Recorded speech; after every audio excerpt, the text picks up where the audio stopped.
Welcome to ModCast, a civilization podcast focused on game modding.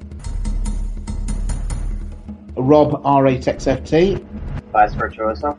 Right. Yes.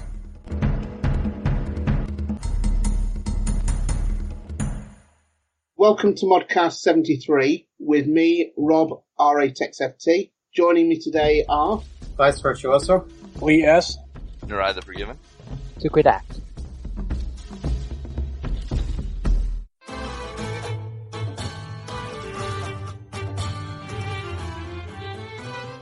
Crit, we wanted to speak to you about some of your mods. So, first of all, I just wondered, you've got the Swahili planned, haven't you? Yes. Yeah. Almost done, actually. Will that have a 3D leader? That will not have a 3D leader, unfortunately. Too much work. Yes. Tell us more.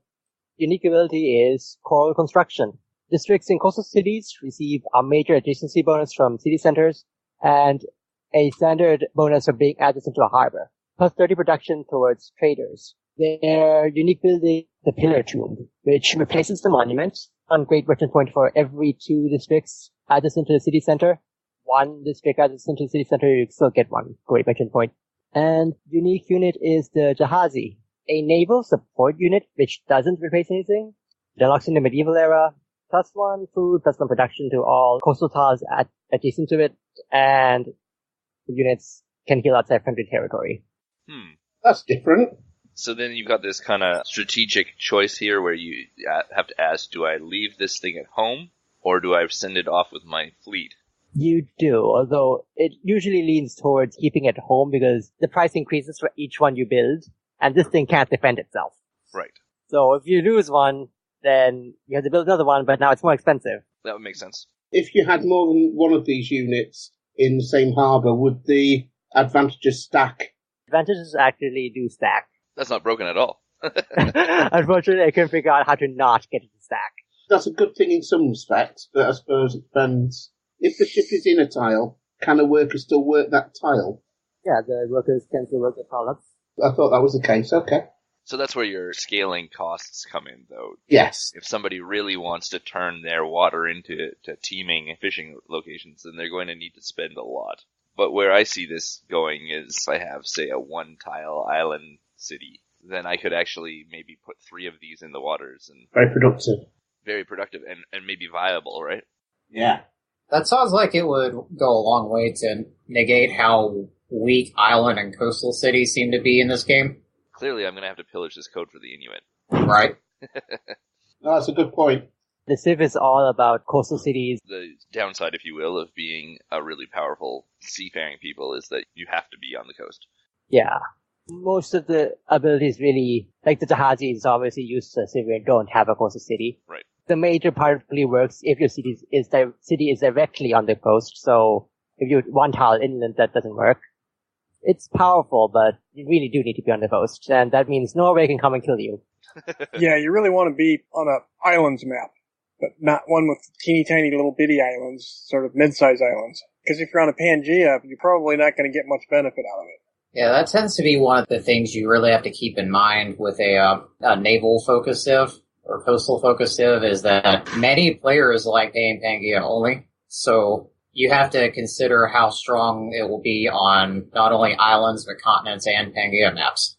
Agreed. That can make balance difficult because then you get map-based civilization strength, which can make a civ overpowered and underpowered at the same time.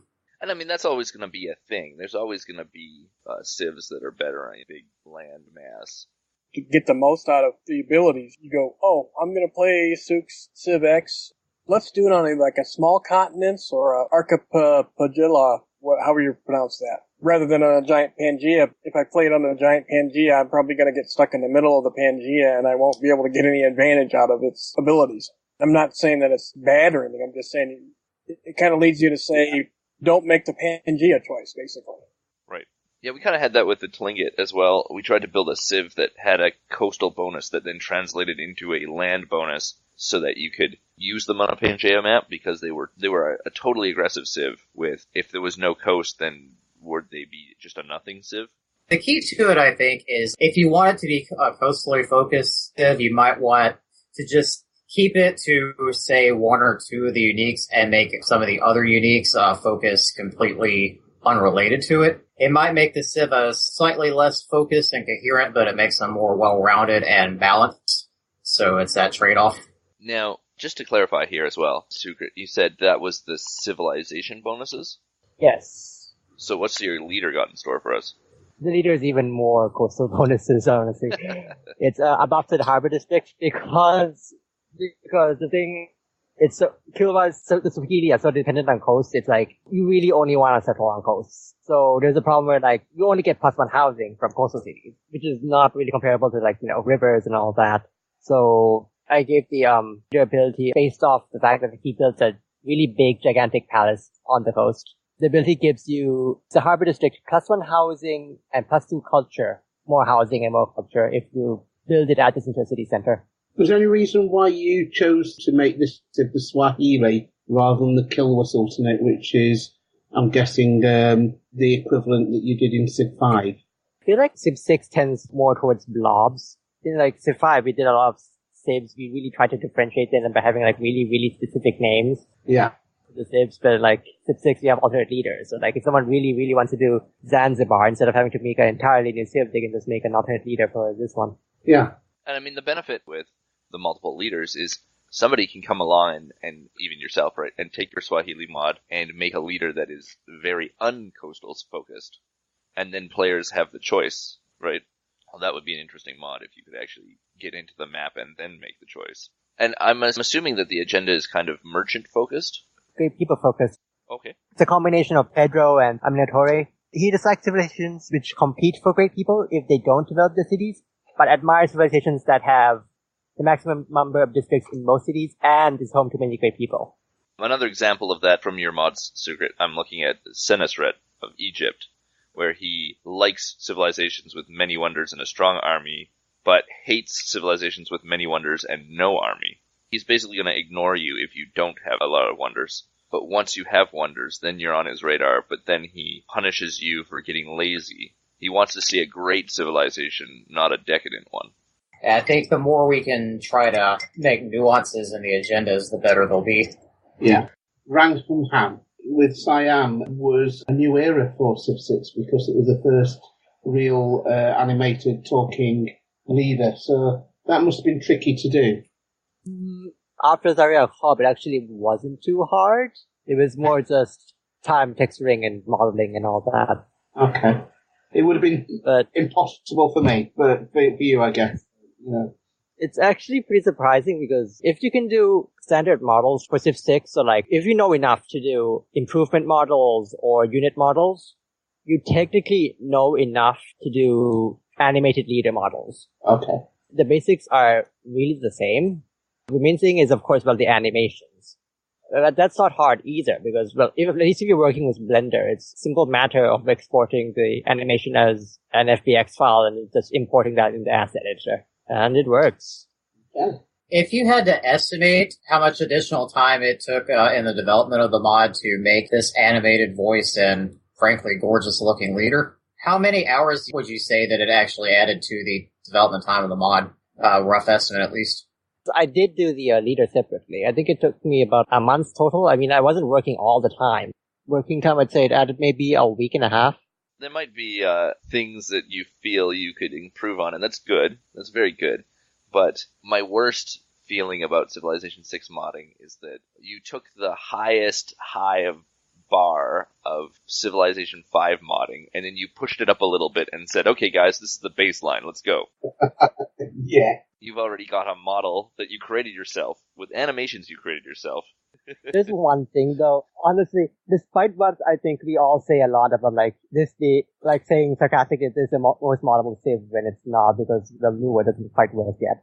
In terms of graphics, it's surprisingly excellent. The tools Firaxis has given us pretty good. We are still somewhat reliant on the Liberator's Civ 6 Nexus for the 3D models, but the fact that you can actually preview models reliably and efficiently in the asset editor saves a whole lot of time, because I remember doing models in Civ 5. It's like, I have to export this into the game, then I have to boot up the game, then I have to load up again to see if it works. Yeah, they did knock it out of the park in terms of graphics modability compared to 5. We're already able to do more with 6's graphics less than a year later than we are even now with Civ 5 on its 7th year. I agree completely. That was our biggest bottleneck. About the only thing we can't do with graphics is, on the fly, change base terrain and make it show up graphically. And yeah, that's a bit of a disappointment. I'm sure they got requests for that capability, but it is a bit disappointing that they didn't add it in. They need some way to refresh the engine. If you wanted to get back to the estimate, I'd say it took me about 3 days to do the face sculpting because I really am not good at it. The rest of the clothes took maybe also 3 days because it was much easier. And as a side note, I got lazy with the arms and I just reused Trojans, so there's that. I mean, you say lazy, I say smart. Yeah. Yeah, I do too. Preferred playing as the other leader that you did. Is it Chulalongkorn? Yes. I had a bit of a secret day the other day where I played with your Sibs. But my favourite one that you've done is the Zara Yacob, because with the wildcard policies, with the home site districts, that really works for me and the way I actually play. Out of the different leaders that you've done then, Secret, which one do you like the best? You mean graphically or? Anything, graphically, gameplay-wise, actually playing the game yourself as that leader? Graphically, I think the answer is probably obvious, because it's Rankamhang, because, well, he's animated and voiced. Yeah, okay, yeah. My favorite leader to play as, I think, right now is Zara Yacob, but the fact that he's so face-focused functions really well with his save ability. Yeah. It's really nice to have that excess of face, and it's just like, you know what, I want another worker, buys on his face. One of the leaders that you're yet to do, Secret, Henry VIII, I saw a model of his that you did. Is that still something that's on the cards? It's probably still going to happen at some point, but given what I've done with Rankamhang, I'd rather scrap that model and start over from scratch. At the very least, I'd have to redo the body because that is just horrid when I can't go back to look at it. I'm still hoping to do that at some point, although I do not have a design. I just have this vague idea of maybe one day I'll go back and do Henry VIII, maybe. Henry VIII would be one that I would definitely love to see. The policy mod. It looks really snazzy. In the current game that I have, I'm playing a hot seat game, and when you play a hot seat game, you don't get told to go change your policies whenever there are new policies. So it can be very hard to actually see that you can change your policies or that you need to change your policies, have an opportunity to change your policies. Can you talk a little bit about like the design philosophy for this UI mod? Well, the main thing that really started the mod was I was never quite satisfied with policies. They are presented as policy cards and policy slots. And that straight away does not really feel like governmental policy. That feels like armor in an RPG. It was never the cards themselves I had a problem with. I never really thought it was too gamey, but there did seem to be a lot of logistic issues with dragging and dropping cards just not working. It would seem that you had to clear the card out of its slot first and then drag it, which seemed to defeat the purpose overall. From what I could tell, you couldn't just drop one onto an existing one and have it override. It never seemed to work right for me. And yeah, I actually quite like the card system. That's just me. But I do like the fact that, again, it's something where the players having to make a choice between which policies they have, rather than it being progression where they're getting more and more abilities for the Civ.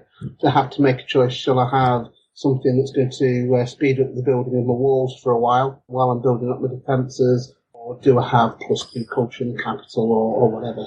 I like that element of it. This is less about the mechanics of it, more so than the how the user interface handles it.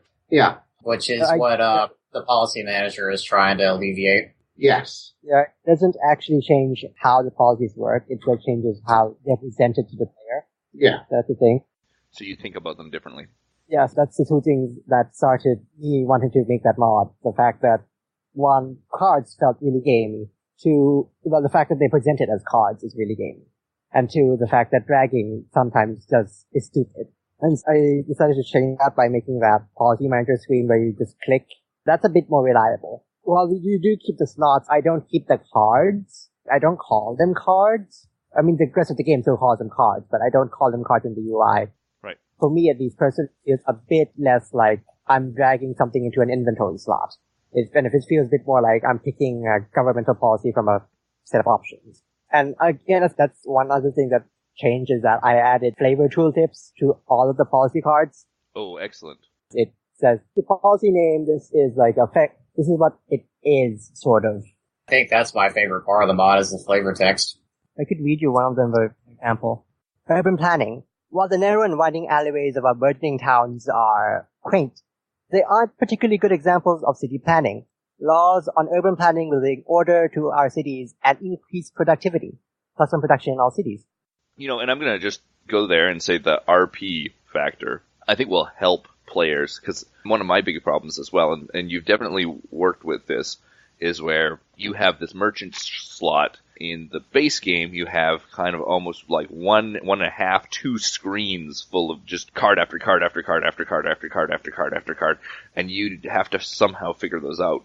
Whereas with this mod, you got a merchant slot. I'm shown in this image 7 policies that I can choose, and then you have the flavor text to kind of help me think. I'm supposed to be playing Cleopatra right now. What am I thinking I want to do? Instead of it just being 100% mechanical.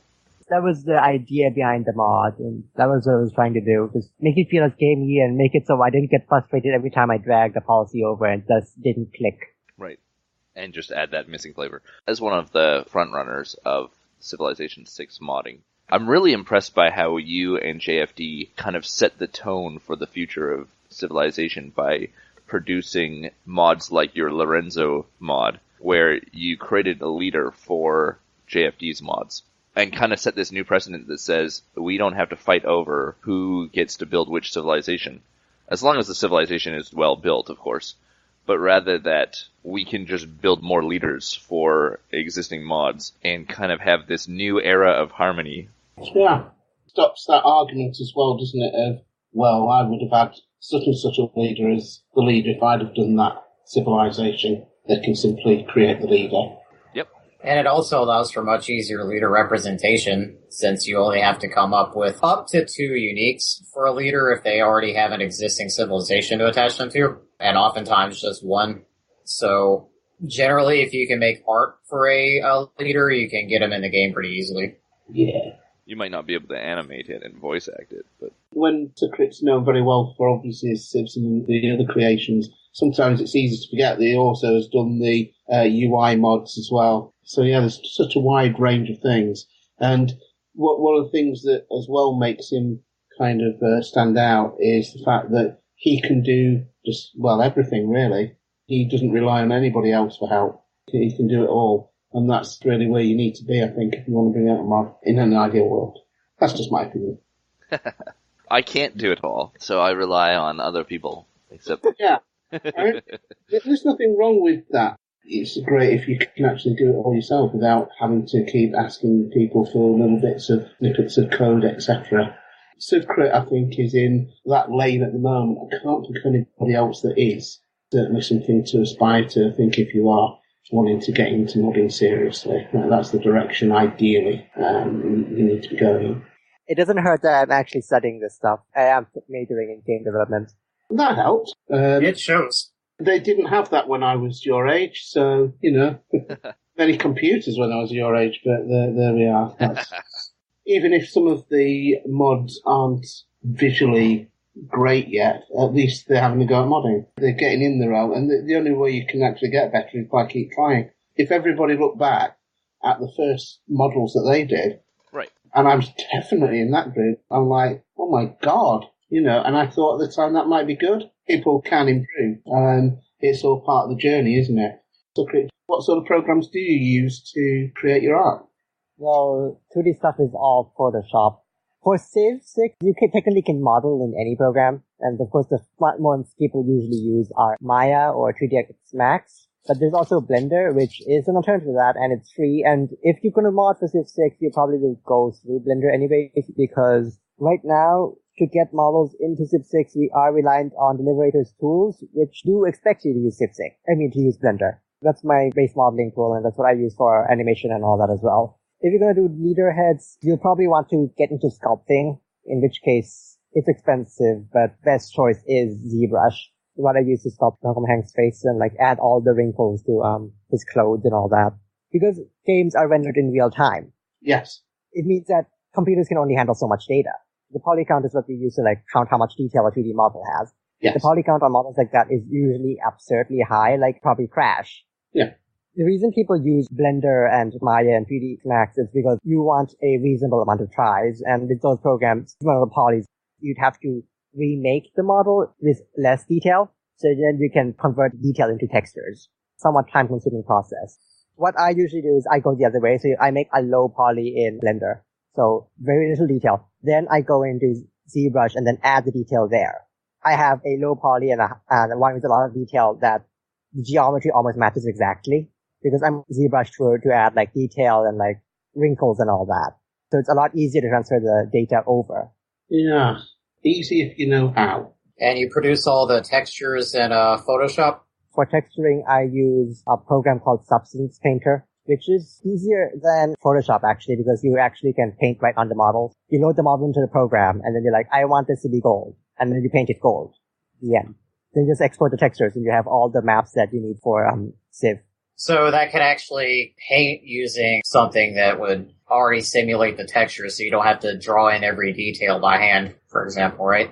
It's using something called PBR, physical-based rendering. So what happens is you have a set of maps which give all the details. So in Civ 5, you had the base color, and you had like something that tells you how glossy something is, right?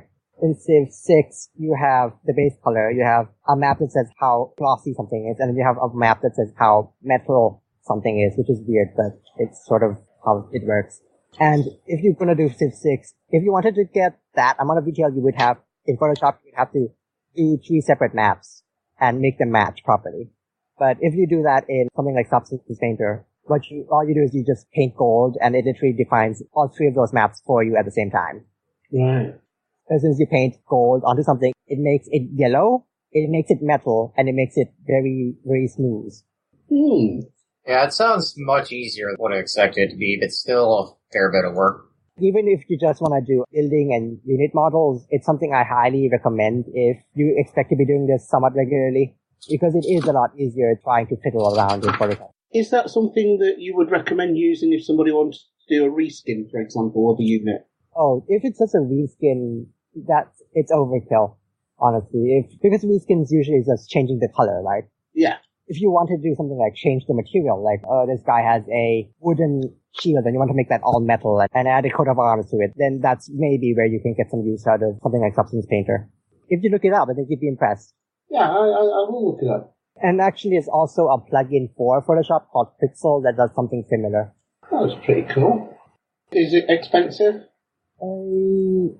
It goes on sale occasionally, in which case it goes down to like, I don't know, $60, but it is a professional tool, so it is somewhat expensive. But again, if you're really interested in this, maybe not so much just recoloring, but actually like making assets. Yeah. For not just Civ, games in general. Yeah. Sort of the standard at the moment for the games industry. That's a good tip. Thank you for that.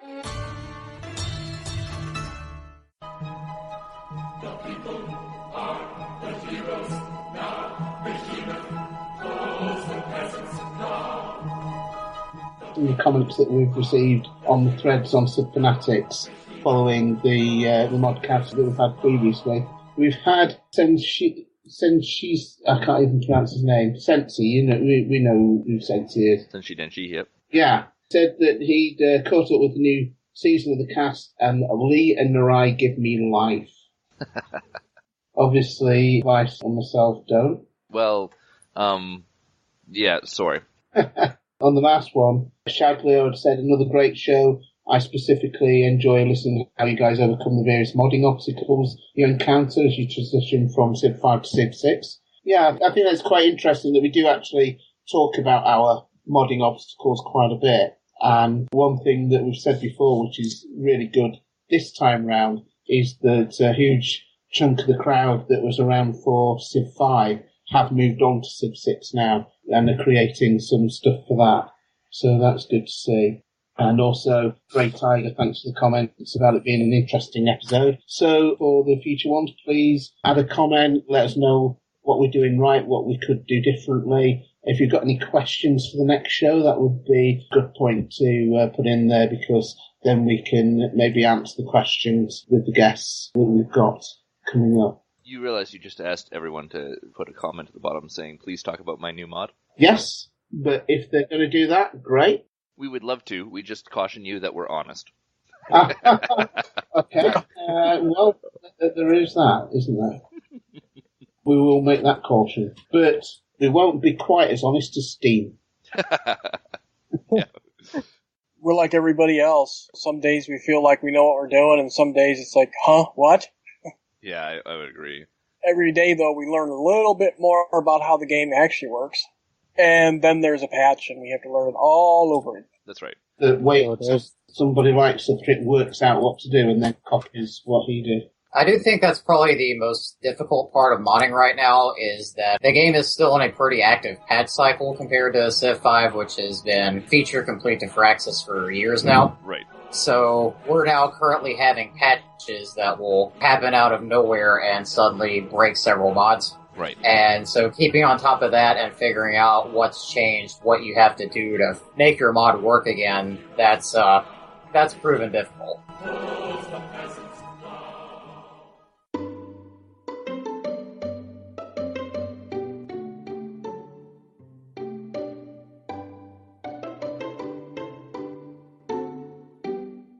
It's way too early in the game for Firaxis to even attempt to create an unchanging API. Yeah. You know. And I think as well that previously people didn't really even try until things was out for it, and then we had the modding explosion. Whereas this time, people are really having to go right from the start and producing some very good stuff as well, some people. It is good to see that. I think as well, like I'm sure you'll agree with me here, Sukrit, is that as the releases come, I would say no doubt there must be a couple of expansion packs for this, like because there has been for everything else. It could bring in new gameplay plans, which makes you have to go back to those civs and say, well, actually, do you know what? There's something new that would really fit the Swahili a lot better than what I've done or one of the others. So there's still that to bear in mind. Yeah. Yeah. If there's something new that comes up, I definitely would have to update my stuff.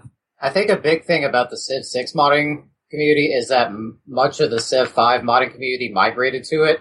Yeah. Whereas when Civ 5 came out, most of the Civ 4 modding community stuck with Civ 4 and in fact still have stuck with Civ 4, even post Civ 6 release. You got that divide between 4 and 5 that didn't really seem to happen, at least on a big scale, between 5 and 6. You had more Civ 3 modders coming over to Civ 5 than Civ 4 modders. Quite interesting. I think you're right, there's always the arguments on the forums to which Civ is better and all the rest of it. But I think that a lot of what needs to be modded, what needs to be done, you're kind of following a similar kind of pattern with Civ 5 and Civ 6.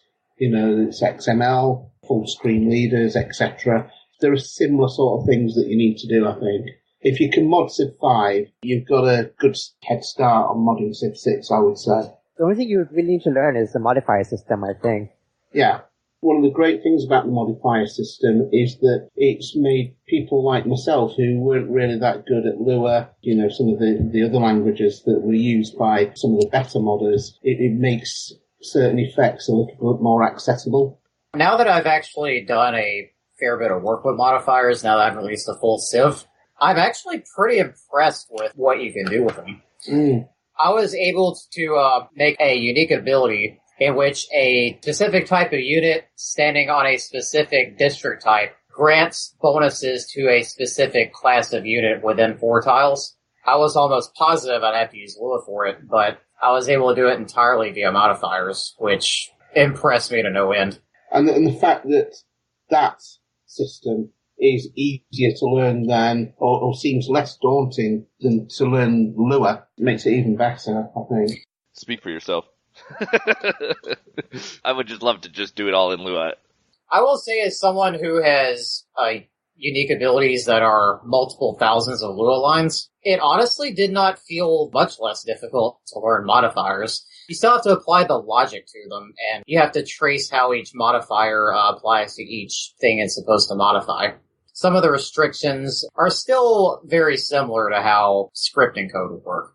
Yeah. I think as well, it's different your background is. So for me, I can see some Lua and kind of work out what it means and kind of make some similar Lua. by changing the unit, by changing the tech or whatever. But beyond that, I wouldn't be able to make brand new code myself. It would seem a bit daunting to me. I haven't really learnt that. Whereas modifiers, yeah, they're complicated, but there's something about it that makes sense to me. So I found it less daunting to work out how to do certain things with modifiers than with Lua. But that said, because probably I've got a simpler mind, I might not have worked out more of the nuances with modifiers yet. Maybe I've just gone to the basics. One of the things that's intimidating for me starting up in Civ 6 modding is that in Civilization 5, I was one of the big Lua guys, and I could do all sorts of things, but it seems that in Civilization 6,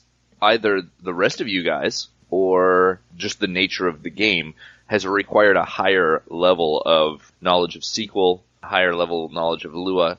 My Lua code is terrible, Lua, from a maintainability or usability of the whole system. People like Lee can run circles around me and have a lot of things I need to learn from them, other than how to pronounce Lua. And I think Civ 6 has gotten worse that way, in that you actually need to really actually know how to program, not just how to write logic. There are definitely mods appearing on Steam look like they were built by somebody from Civilization 5 who didn't know how to do Lua, but that's not necessary. Even without touching Lua, you can get more creative mods than you ever could have, in some cases even with Lua, just out of the box. Like some of the things that we strived to do for years and finally figured out how to do in Civilization 5 are just attach this modifier to this thing and it's done. At the same time, it's like, it is really powerful and really flexible, but there are a lot of times you think, I should be able to do this, and then you go look at it and you're like, I actually can't do this because this effect doesn't work the way I thought it did. Yeah, or Firaxis didn't think, let's make an effect that works this way. Right. It's really going to depend on what you're trying to accomplish. It may be as easy as it was in 5 Lua, or it may not even be possible. It all depends on whether they exposed an API on the gameplay script side or the UI context side to do what you want to do. Otherwise, the two systems are, as far as I can tell, virtually identical, other than instead of doing player cities, you gotta do get player cities and then members within the cities. But as far as the logic and the number of lines you have to write to go through all of the player cities, it's virtually the same.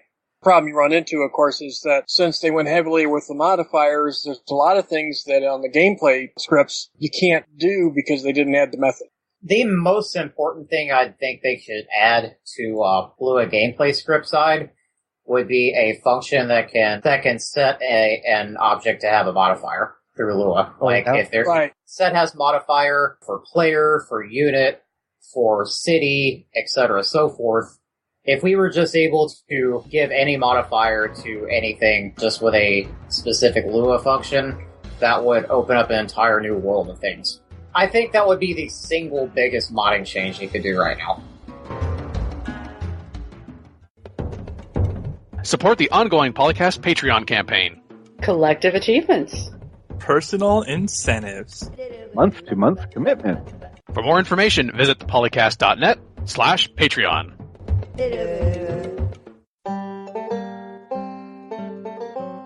Calling today. In North America, the number is 301-637-7659. In Europe, 44121-288-7659. The only thing worse than being talked about is not being talked about. For more information on ModCast, log on to the series' official website at thepolycast.net. One thing about government, certainly in the modding them in the base game, is that the art for the government has to be named after the government. So if you've got, democracy, then the art has to be a DVS file called democracy. So there's a little lack of flexibility there. The way I'm working in Civ right now is, for most of my mods, I do assume that everyone will follow conventional naming standards, because that is how most of the stuff works in a way. Like for flavor text, for icons and all that, you do need to follow the naming standard. So for most of my stuff, it's the same way. I think it has to be, though, for it to work and for it to be more modular. It has to sort of conform to some standard. The wonders, a lot of them are using the same basic build model. Right. This time it's the Great Library, and next time it's the Oracle. It's true. obviously, especially when you have deadlines and stuff, you're going to cheat a bit. Yeah. But I do know that the modding community has a tendency to go the extra mile because they're all working for free. Yeah. So It's less about us working for free, and it's more about us working without deadlines.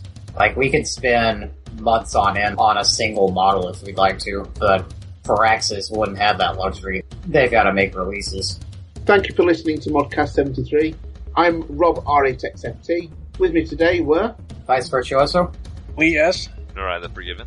Good act. Thanks a lot, everyone, and don't forget to comment on the forums when this ModCast comes out.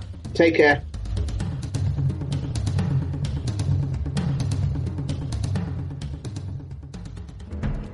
Recording September the 2nd, 2017.